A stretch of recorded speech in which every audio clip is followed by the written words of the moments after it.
welcome to another episode of Los Banos Talk. My name is Justin Collins. Tonight, I'll talk about a couple stories, one being a death investigation, another being about a shooting that occurred in Chase parking lot, and finally, an update on local election news, right after a brief message from our sponsor. The Frugal Cactus is hosting a virtual succulent arrangement planting party this Saturday from 2 p.m. to 3 p.m. Admission to the virtual class is free with purchase of a kit. Just $35, you get this cute basket, dirt, rock, your choice of 4 succulents from our large selection of featured succulents, and free admission to the class. Family fun from the safety of your home, and free delivery in Los Banos is included as well. Call or message today, the Frugal Cactus. Come find your next inspiration. In regards to the shooting that occurred at Chase Bank. Earlier this month, on November 5th, police responded to a call at 7:17 p.m. of an adult male who had just come into the hospital suffering from a gunshot wound. The male reported that the incident occurred in the downtown area and, as a point of reference, said someplace near Chase Bank. He is stable and his injuries are not life-threatening. The police are not releasing any more information at this time. However, they do not believe the incident to be gang-related and they have no suspects in custody. Local Los Banos police are also investigating a death. On November 16th at approximately 3:42 p.m., Los Banos Police Department responded to the area of West I Street, just south of Pacheco Boulevard, for an elderly individual found unresponsive in a canal. The individual was located in a nearby ditch, however determined to be deceased by arriving EMS staff. Police are asking if anyone has any information regarding this investigation to please contact Sergeant Jesse Ceja at 209-827-2507. This is an ongoing investigation and no more information is being released at this time. And finally, in regards to election update, I wish that I could definitively tell you who won the race for Los Banos mayor, but unfortunately, I truly cannot. At this point, I can tell you that Tom Faria in the current calculation is leading. He has 6,757 votes to Paul Yanez's 6,725, giving Tom Faria a lead by 32 votes. An overall meaning that 13,539 ballots have been counted. However, I have information from a reliable source. Soon an article is likely to come out from the Merced Sun-Star. And in this article, it's basically going to tell us that there's about 500 votes county-wide or more that are still left to be counted. If we look at the memo that the Merced County Registrar of Voters office put out today, it tells us that nearly all the votes have been counted. However, there's still votes that need to be verified in terms of whether the signature is correct, as well as provisional and conditional ballots. As of today, no more vote-by-mail ballots can come in. And so the number of votes coming in at this point should stop, allowing them to catch up and to count. The last time they gave us an update was on November 12th. According to that memo, since then, they've processed about another 1,700 votes. One thing that's interesting is that in this county, there's been over 91,000 votes cast, meaning that voter turnout's over 78%, which is insanely high. With such a high voter turnout, and with an all vote-by-mail system this year,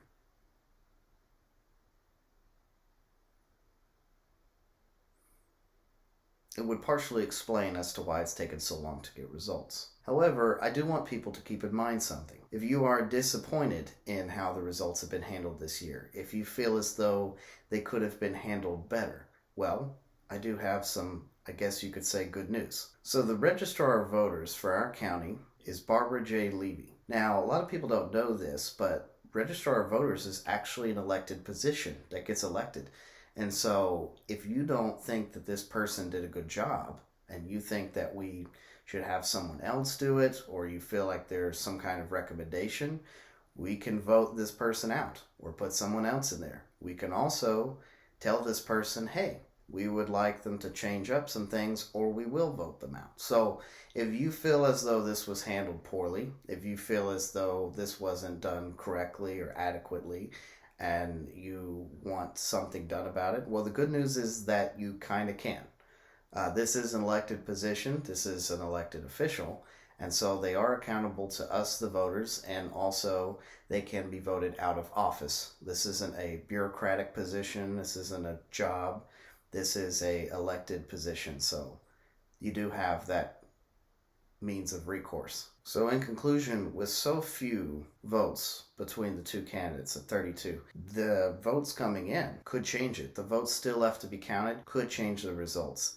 It's still far too close to call. But with that being said, Tom Faria has maintained a lead throughout this entire process up until this point. And while at some points has grown and waned a little bit, he's maintained the lead pretty much throughout this entire thing. And while in many ways that technically doesn't mean anything, it would be pretty reasonable to think that there's a good chance that he's likely to win. Now, technically speaking, it's possible that this could change. It's possible that Paul Yenes could still win if these 500 votes come in and they're overwhelmingly in favor for Paul. But in order for that to happen, those 500 votes countywide, there needs to be at least 32 of them that are from Los Banos, and all of those would have to go to Paul, and none of those go to Tom. And at the way I'm seeing it so far, with it being more or less neck and neck, about 50-50, it's possible that maybe a few more of those might go towards Paul than to Tom, as I would expect with the day of voter turnout. But for it to be significant enough to make a difference to sway the election, maybe not. At this point, I would say that most likely Tom Faria is probably going to be the winner, but it's still technically too close to call. Now, I'm really hoping the Merced County Registrar of Voters gives us a result finalized by tomorrow or maybe the 23rd. I'm thinking we're actually going to get it by the 23rd because that's the date that they're as the cutoff as to whether you can contest if your signature didn't match. That's the other thing I wanted to let you know, is that there are some votes that have been mismatched or that have been deemed, the signature doesn't match or whatever be. They're trying to reach out to people to try to verify. So if you're concerned, if that is maybe you, or if you haven't gotten a notification as to whether your vote has been accepted or whatever, or if you're just concerned, you can reach out to the Merced County Registrar of Voters and see if one of those is yours. But also on the website, on Merced County's website, they actually have pictures of these said ballots where the signature doesn't match, and you could look at them and see if you think you can recognize your ballot. So there's a possibility that maybe your ballot wasn't counted, and then there's also a possibility, because my understanding is that they are looking for, I think, close to 1,000 of these. So there is a decent number of people whose ballot hasn't been verified fully yet, and you have until Monday the 23rd to get that checked out and get it fixed. After that, you could no longer contest it. So while I was thinking that today I was going to be able to provide you with some significant results, and that's what I was told, the truth is that from the time we were last given results till now, very few more votes were really counted.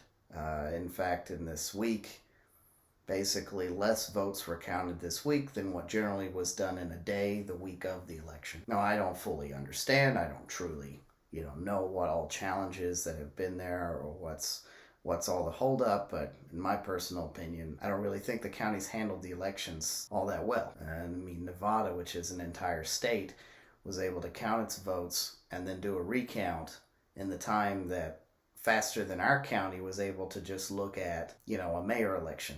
So, like I said again, Registrar of Voters is an elected position, so if you don't like it, think about running. If you haven't already, please like, follow, subscribe to Los Banos Talk. My name is Justin Collins, and I hope you have a wonderful rest of your day.